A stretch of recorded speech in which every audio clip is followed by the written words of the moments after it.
दोस्तों स्वागत है आपका बिहार न्यूज में। दोस्तों मैं हूं फिरदौस गनी और आप देख रहे हैं केडीबी लाइव। दोस्तों आज हो चुका है 29 सितंबर 2020।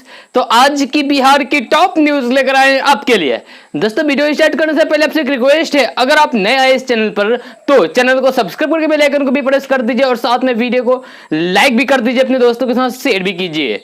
तो चलिए दोस्तों स्टार्ट करते हैं आज का न्यूज। चर्चित अभिनेता मनोज बाजपेयी ने प्रवासियों के मुद्दे को तवज्जो नहीं देने पर मीडिया पर सवाल उठाए हैं। जी हां, उन्होंने कहा है कि अपने चर्चित भोजपुरी गाने बंबई में काबा में घर से दूर रहने की उदासी और प्रवासियों के गर्व और उनके दर्द को उभारने की कोशिश की है, जिसमें लोग नौकरी के लिए अपने घरों को छोड़कर बड़े शहरों की खाक छानते रहते हैं। अभिनेता मनोज बाजपेयी ने कहा है कि न्यूज चैनलों द्वारा प्रवासियों के मुद्दे को नहीं उठाया जाना दुखद है। बिहार के पश्चिमी चंपारण के बेलसा गांव के निवासी मनोज बाजपेयी ने कहा है कि इस गाने में अपनी जन्मभूमि के लिए गर्व को दिखाना चाहते थे। उन्होंने कहा कि यह गाना आपके गुस्से और विरोध को प्रदर्शित करने का बेहतर जरिया है। उन्होंने कहा कि कोरोना महामारी के कारण मार्च में लाखों प्रवासी मजदूर काम बंद होने के कारण राजमार्गों पर पैदल, साइकिल या फिर लिफ्ट लेकर सैकड़ों किलोमीटर अपने घरों की ओर चल दिए। तब लंबी पदयात्रा की तस्वीरें और प्रवासी की बर्बरता ने देश को झकझोर करके रख दिया था और वे राष्ट्रीय और अंतर्राष्ट्रीय मीडिया में सुर्खियां बनी हुई थी। लेकिन अब उनके मुद्दे खबरों से गायब हैं, जो कि दुर्भाग्यपूर्ण है। मीडिया को इसके बारे में बात करनी चाहिए ताकि भविष्य में ऐसा ना हो। आईसीएमआर के दूसरे सीरो सर्वे में पता चलता है कि भारतीय लोग हर्ड इम्यूनिटी से काफी दूर हैं। जी हां, केंद्रीय स्वास्थ्य मंत्री डॉक्टर हर्षवर्धन ने बातचीत के दौरान यह जानकारी दी है। जी हां, उन्होंने धार्मिक स्थलों में पूजा अर्चना के दौरान भी मास्क पहनने पर जोर दिया है। स्वास्थ्य मंत्री ने यह भी बताया है कि आईसीएमआर की एक टीम कोरोना के दोबारा होने वाले संक्रमण पर भी अध्ययन कर रही है। स्वास्थ्य मंत्री ने कहा है कि दूसरे सीरो सर्वे के नतीजे जल्द घोषित किए जाएंगे, लेकिन शुरुआती जो नतीजे आए हैं उनमें पता चलता है कि हर्ड इम्यूनिटी से हम काफी दूर हैं। ऐसे में लोगों को कोरोना महामारी प्रबंधन से जुड़े सभी नियमों का पालन करना होगा। कोरोना महामारी के बीच लगाए गए लॉकडाउन को अलग अलग चरणों में खोला जा रहा है। अब तक सरकार अनलॉक 4 में कई तरह की रियायतें दे चुकी है, यानी कि छूट दे चुकी है और अर्थव्यवस्था को खोला गया है। जी हां, इसके तहत आज अनलॉक 5 में 31 अक्टूबर तक के लिए नई गाइडलाइंस का ऐलान किया जा सकता है। अक्टूबर से ही भारत में लंबा चलने वाला त्योहारों का मौसम शुरू हो रहा है। ऐसे में देखने वाली बात यह होगी कि कोरोना के बढ़ते मामलों के बीच सरकार अब कौन सी रियायतें देती है और किन चीजों पर प्रतिबंध लगाती है। पिछले महीने गृह मंत्रालय ने कुछ और छूट देने की बात कही थी और धीरे धीरे कंटेनमेंट जोन के बाहर और गतिविधियों के लिए छूट दी थी। जी हां, अब जहां उद्योग आने वाले त्योहारों के दिन में उपभोक्ताओं की ओर से मांग में बढ़ोतरी की उम्मीद कर रहे हैं और अधिक छूट दी जा सकती है, जबकि सार्वजनिक स्थान जैसे मॉल, सैलून, रेस्टोरेंट, जिम को पहले की तरह पाबंदी के साथ खोले जाने की छूट दी जा सकती है। लेकिन अब भी cinema hall, swimming pool, entertainment park नहीं खुलेंगे। जी हां, ऐसे में यह देखने वाली बात होगी कि इन्हें अक्टूबर से खोले जाने की अनुमति दी जाती है या फिर नहीं।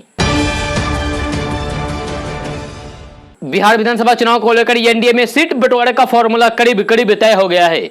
सूत्रों से मिली जानकारी के अनुसार राज्य की कुल 243 विधानसभा सीटों में से जेडीयू के खाते में 104 सीटें गई है। वहीं भाजपा 100 सीटों पर चुनाव लड़ेगी, जबकि चिराग पासवान की लोजपा 30 सीटों पर अपने प्रत्याशी उतारेगी। आपको बता दें कि हाल ही में एनडीए के साथ आए जीतन राम मांझी की पार्टी हिंदुस्तानी युवा मोर्चा 4 सीटों पर चुनाव लड़ेगी। वहीं अब तक महागठबंधन के साथ रहे उपेंद्र कुशवाहा की रालोसपा भी एनडीए में लौट आई है।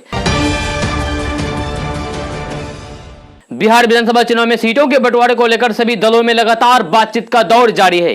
जी हां, इस कड़ी में कांग्रेस के अंदर खाने जो जानकारी मिल रही है उसके मुताबिक आरजेडी ने इस बार के चुनाव में उसे 58 सीटों का ऑफर की है। जी हां, इसके साथ ही लोकसभा के उपचुनाव के लिए राजद द्वारा कांग्रेस को वाल्मीकि नगर की सीट दी गई है। महागठबंधन में मांझी के जाने के बाद अभी उपेंद्र कुशवाहा को लेकर भी असमंजस की स्थिति है। ऐसे में कांग्रेस को इस बार राजद ज्यादा सीटें देने के मोड में दिख रही है। कांग्रेस को 58+1 लोकसभा उपचुनाव ऑफर मामले पर आरजेडी विधायक विजय प्रकाश ने बड़ा बयान दिया है। जी हां, उन्होंने कहा है कि महागठबंधन पूरी तरीके से इंटैक्ट है। हमारा शीर्ष नेतृत्व तय करेगा कि किसे कितनी सीटें पर चुनाव लड़ना है, लेकिन सभी सहयोगियों को सम्मान के साथ लेकर हमारे नेता तेजस्वी यादव चलेंगे। विजय प्रकाश ने कहा है कि हम सभी लोग एकजुट होकर सभी 243 सीट जीतेंगे। दुनिया भर में कोरोना की बेकाबू रफ्तार जारी है।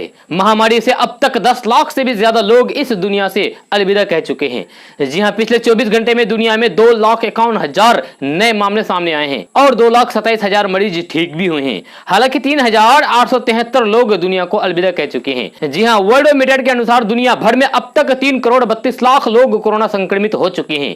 इसमें से 2,46,00,000 से ज्यादा मरीज ठीक भी हो चुके हैं। पूरी दुनिया में 76 लाख से ज्यादा एक्टिव केस हैं, यानी कि फिलहाल इतने लोगों का अस्पताल में इलाज चल रहा है।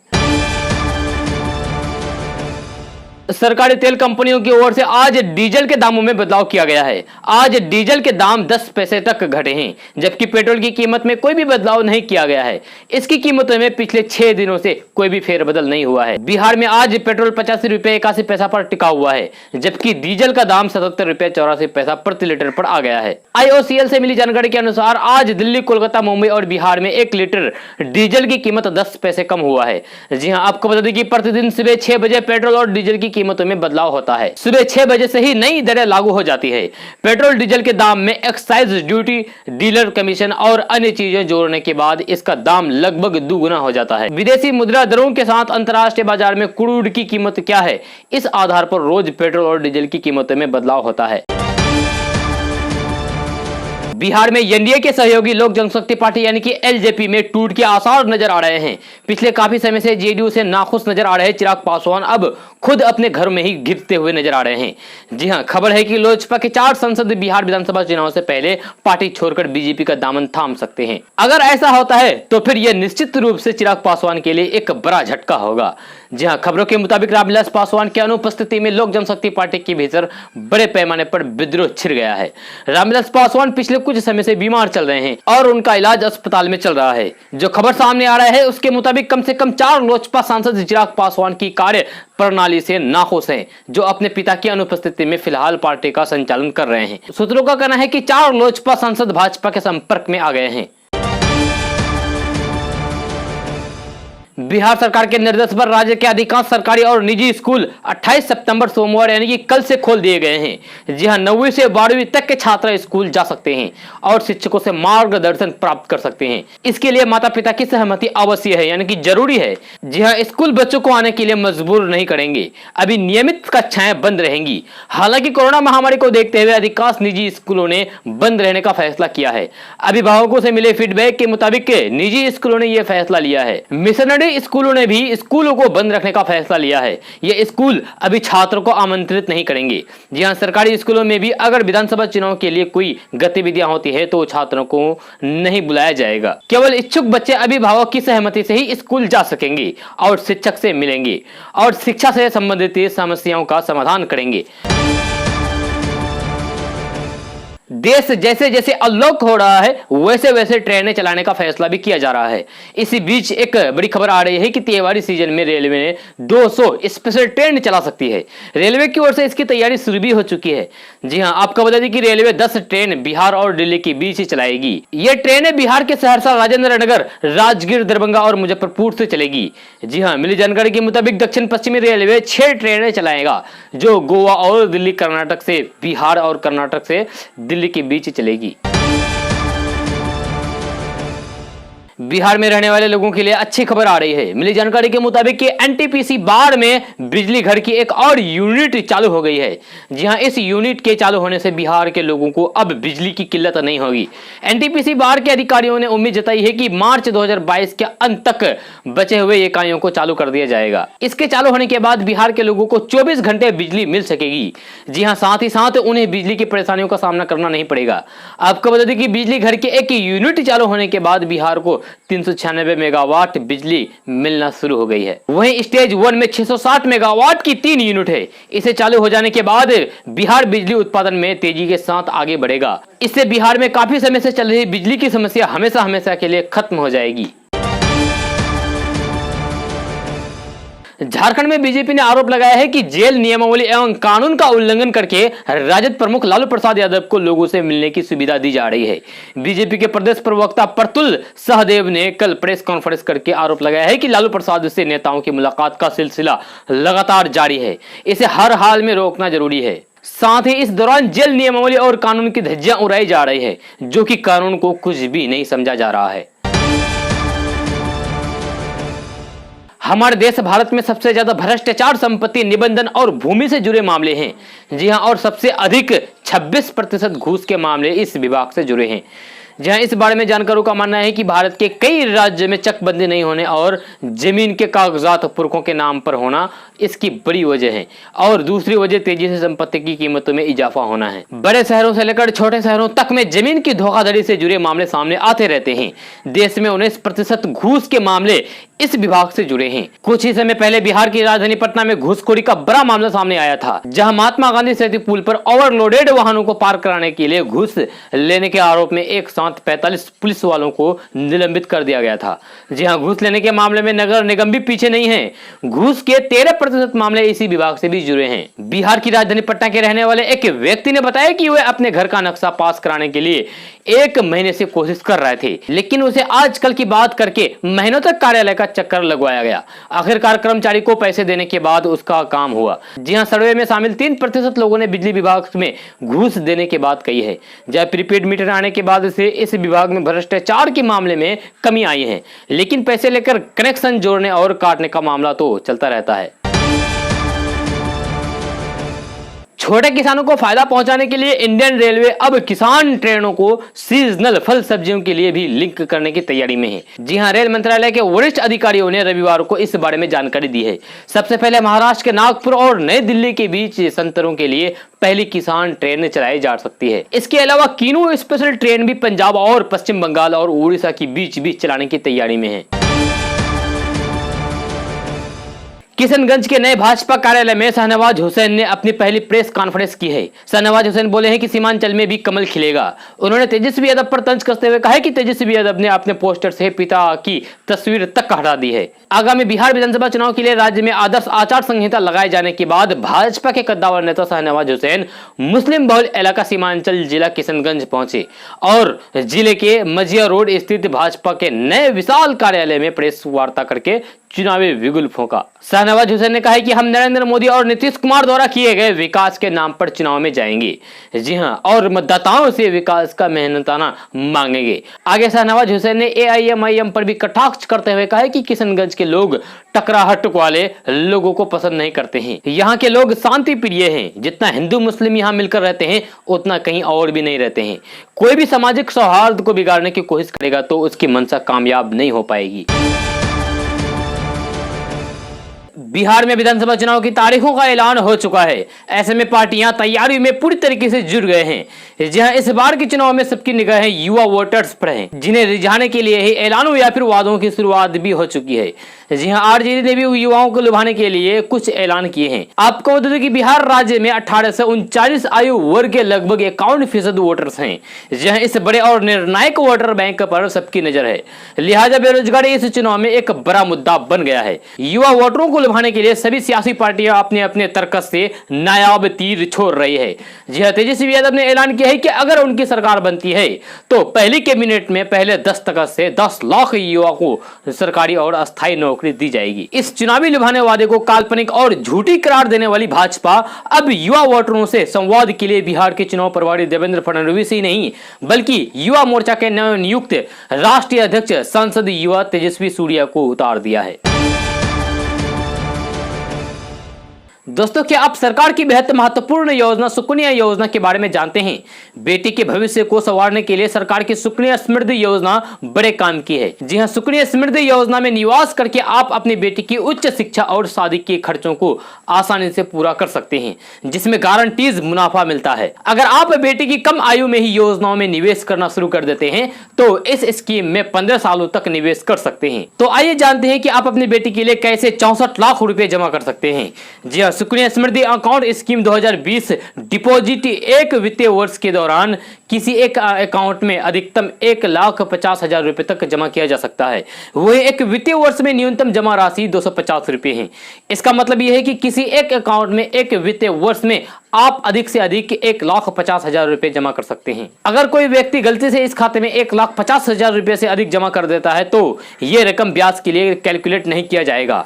जी हां, साथ ही इस रकम को डिपॉजिटर्स के खाते में रिटर्न कर दिया जाएगा। इस खाते में 15 साल तक डिपॉजिट किया जा सकता है। बिहार में चुनावी माहौल काफी गर्म होती जा रही है तथा विभिन्न दलों के नेता अपनी अपनी क्षेत्र में चुनावी तैयारियां शुरू कर दी है। इस बीच बिहार के डीजीपी रहे गुप्तेश्वर पांडे ने वीआरएस लेकर चुनाव लड़ने के लिए जेडीयू की सदस्यता ग्रहण कर ली है। जी हां, इस बीच जनता के मन में ये सवाल उठ रहा है कि क्या आखिर गुप्तेश्वर पांडे किस विधानसभा क्षेत्र से चुनाव लड़ने वाले हैं, जिसको लेकर के अभी तक लोगों में ये सोच का विषय बना हुआ है। जी हां, इसी बीच बेगूसराय के सांसद गिरिराज सिंह ने गुप्तेश्वर पांडे के बारे में बयान देते हुए बोला है कि गुप्तेश्वर पांडे इतने चर्चित व्यक्ति हैं कि वे कहीं से भी बिहार के विधानसभा क्षेत्र से चुनाव लड़ेंगे तो वे जीत जाएंगे। लेकिन इस बार उन्होंने जदयू सदस्यता ग्रहण कर ली है और इसी कारण लोगों के मन में यह सवाल उठ रहा है कि क्या गुप्तेश्वर पांडे बेगूसराय से चुनाव लड़ने के मूड में हैं। जी हां, इस पर जब 2 दिन के दौरे पर आए बेगूसराय के सांसद गिरिराज सिंह से सवाल पूछा गया तो उन्होंने कहा कि गुप्तेश्वर पांडे इतने चर्चित व्यक्ति हैं कि वे बेगूसराय क्या पूरे बिहार में किसी भी क्षेत्र से चुनाव लड़ते हैं तो उनकी जीत निश्चित है, पक्की है। बिहार में जैसे जैसे चुनाव नजदीक आते जा रही है वैसे वैसे बिहार में राजनेताओं की गतिविधियां और भी तेज हो गई है और सभी राजनेता अपनी सभी पार्टियां अपनी सीट बंटवारे को लेकर विचार कर रहे हैं। इस कड़ी में पूर्व सीएम और हम पार्टी के सुप्रीमो जीतन राम मांझी ने सीएम नीतीश कुमार से मुलाकात की है। जहां इस मुलाकात में दोनों नेताओं के बीच सीट बंटवारे को लेकर काफी लंबी बातचीत हुई। खबरों के अनुसार मुख्यमंत्री नीतीश कुमार को जीतन राम मांझी ने अपने उम्मीदवारों के बारे में सारी जानकारी साझा की है। मुलाकात करने के बाद बाहर निकलने पर जीतन राम मांझी ने कहा है कि सीट शेयरिंग को लेकर जेडीयू से 1 अक्टूबर को बात हो जाएगी। आपको बता दें कि जेडीयू से हम पार्टी यानी कि जीतन राम मांझी की पार्टी 8 सीटों की डिमांड कर रही है। हालांकि इस पर अभी अंतिम निर्णय होना बाकी है और अंतिम निर्णय का फैसला जेडीयू के राष्ट्रीय अध्यक्ष और बिहार के मुख्यमंत्री नीतीश कुमार ही लेंगे। बड़े पैमाने पर आलू का उत्पादन करने के बावजूद सहरसा जिले में उसके भंडारण की व्यवस्था न होने से अभी उसकी बढ़ती कीमतें देखकर कोसी प्रमंडल के किसान निराश हैं। जहां सहरसा जिले के एकमात्र बिस्कोमान का भीट भंडार बीते 8 सालों में बंद रहने से यहां के किसानों को माटी के मोल में आलू बेचने पड़ रहे हैं। यही कारण है कि 3 से 4 रुपए प्रति किलो की दर से सैकड़ों क्विंटल आलू बेचने वाले इन इलाकों के किसान इन दिनों 30 से 35 रुपए महंगा आलू नहीं खरीद पाने से इसका स्वाद तक भूलते जा रहे हैं। जहां इस वर्ष प्रमंडल में आलू का अधिकतम उत्पादन हुआ था, लेकिन सहरसा जिला मुख्यालय स्थित प्रमंडल का एकमात्र बिस्कोमान सीड भंडार बीते 8 वर्षों से बंद पड़े होने से किसान आलू रखने के लिए बेगूसराय, पूर्णिया, खगड़िया आदि के निजी शीतगृह के चक्कर लगाते रहते हैं। नेपाल के तराई क्षेत्र और उत्तर बिहार में लगातार हुई बारिश से फिर से उत्तर बिहार की नदियों में उफान आ गया है। जहां कई हिस्सों में बाढ़ ने एक बार फिर से दस्तक दे दी है। मुजफ्फरपुर जिले के प्रमुख नदियों का भी जलस्तर लगातार बढ़ता जा रहा है। मुजफ्फरपुर जिले में बागमती नदी फिर से खतरे के निशान को भी पार कर चुकी है, जिसके कारण कटरा और औराई प्रमंडल में फिर से तबाही मचने लगी है। बचुकी, बसघटा, पताड़ी समेत कई गाँव के दर्जन घरों में फिर से बाढ़ का पानी घुस गया है। वहीं बचकुरी पावर ग्रिड परिसर भी जलमग्न हो गया है। खेतों में लगी फसलों फिर से डूबने लगी हैं। जी हां, वहीं गांव की सड़कों पर करीब 2 फीट तेज गति से पानी का बहाव हो रहा है। फेस्टिवल सीजन में अपने रिटेल ग्राहकों के लिए भारतीय स्टेट बैंक ने कई ऑफर्स लेकर आया है। जी हां, देश के सबसे बड़े बैंक यानी कि एसबीआई ने आज ऐलान किया है कि योनो ऐप के जरिए कार, गोल्ड, होम या फिर पर्सनल लोन के जरिए आवेदन करने वाले ग्राहकों को कोई भी प्रोसेसिंग फीस नहीं देनी होगी। एसबीआई कार लोन के लिए आवेदन करने वाले ग्राहकों को न्यूनतम 7.5% की ब्याज दर पर लोन मिलेगा। जी हां, इसके साथ ही उन्हें कुछ चुनिंदा मॉडल पर 100% ऑन रोड फाइनेंसिंग की सुविधा भी उपलब्ध की जाएगी। केंद्र सरकार की ओर से संसद में पास कराए गए 3 कृषि बिल को रविवार को राष्ट्रपति रामनाथ कोविंद ने मंजूरी दे दी है। जय इसके बाद ये कानून बन गया है। देश भर में विपक्षी दल और किसान इस कानून का विरोध कर रहे हैं। इस बीच पंजाब के मुख्यमंत्री कैप्टन अमरिंदर सिंह ने कहा है कि उनकी सरकार इन कृषि बिल के खिलाफ सुप्रीम कोर्ट का दरवाजा खटखटाएगी। संसद में पिछले सप्ताह पारित हुए कृषि विधेयकों के विरोध में किसानों और विपक्षी दलों द्वारा देश भर में प्रदर्शन जारी है। कृषि विधेयकों के खिलाफ जारी प्रदर्शन पर मुख्यमंत्री अमरिंदर सिंह ने है कि देश के मौजूदा हालात का फायदा पाकिस्तान की खुफिया एजेंसी भी उठा सकती है। बिहार के 9 जिलों में 48% कोरोना के सक्रिय मरीज हैं। इनका इलाज चल रहा है। इन 9 जिलों में अररिया, मधुबनी, मुजफ्फरपुर, पटना, पूर्णिया, सुपौल, नालंदा, पूर्वी चंपारण और सहरसा जिला शामिल है। इन सभी 9 जिलों में 400 से अधिक कोरोना के संक्रमित मरीज एक्टिव हैं। इनके कोरोना चेन को तोड़ने स्वास्थ्य विभाग के पास चुनौती बनी हुई है। बचे हुए 29 जिले में संक्रमण के हालात कमोबेश नियंत्रण हैं। जी हां, अनलॉक के बाद बाजार और कार्यालय खुल जाने के कारण इस पर नियंत्रण को लेकर की जा रही कार्रवाई चुनौती बनी हुई है। मुजफ्फरपुर सक्रिय मरीजों की संख्या की दृष्टि से दूसरे और पूर्णिया तीसरे स्थान पर है। मुजफ्फरपुर में कोरोना के 768 सक्रिय मरीज हैं, जबकि पूर्णिया में 627 सक्रिय मरीज हैं। इन सभी का इलाज चल रहा है। राज्य के 6 जिलों में कोरोना संक्रमितों की सक्रियता चिंताजनक बनी हुई है। इन सभी जिलों में कोरोना के सक्रियता मरीजों की संख्या 400 के पार बनी हुई है। जी हां, अररिया में 528, मधुबनी में 516, सुपौल में 584, नालंदा में 489, पूर्वी चंपारण में 449 और सहरसा में 411 कोरोना के सक्रिय यानी कि एक्टिव मरीज हैं। जी हां, राज्य के 6 जिलों यानी कि अररिया, मुजफ्फरपुर, पटना, पूर्णिया, सुपौल, नालंदा के हालात काबू करने को लेकर विशेष पहल की जरूरत है। बिहार में विधानसभा चुनाव के ऐलान के साथ ही सियासी सरगर्मियां तेज हो गई है। सूबे में सियासी दल एक दूसरे पर हमला करने का कोई भी मौका नहीं छोड़ते नजर आ रहे हैं। राजद नेता तेजस्वी यादव ने ट्वीट करके बिहार सरकार को रोजगार के मुद्दे पर घेरा है। जी हां, राजद नेता तेजस्वी यादव ने कहा है कि 15 वर्षों के एनडीए सरकार से बिहार में नौकरियां मांगा जाना गुनाह है। तेजस्वी यादव ने आरोप लगाया है कि नीतीश कुमार और भारतीय जनता पार्टी ने मिलकर दुनिया में बिहार को बेरोजगारी का केंद्र बना दिया है। वहीं तेजस्वी यादव ने निशाना साधते हुए कहा है कि बिहार में जब युवा अपने हक मांगने के लिए विरोध प्रदर्शन करते हैं तो इस सरकार से अपना हक मांगने वाले युवाओं को लाठियां मिलती है। अब आपके लिए ट्रेन में सफर करना और भी महंगा हो जाएगा। जी हां, दरअसल रेलवे कई बड़े स्टेशनों पर यूजर फीस वसूलने की तैयारी कर रही है। यह ट्रेन टिकट का हिस्सा होगा।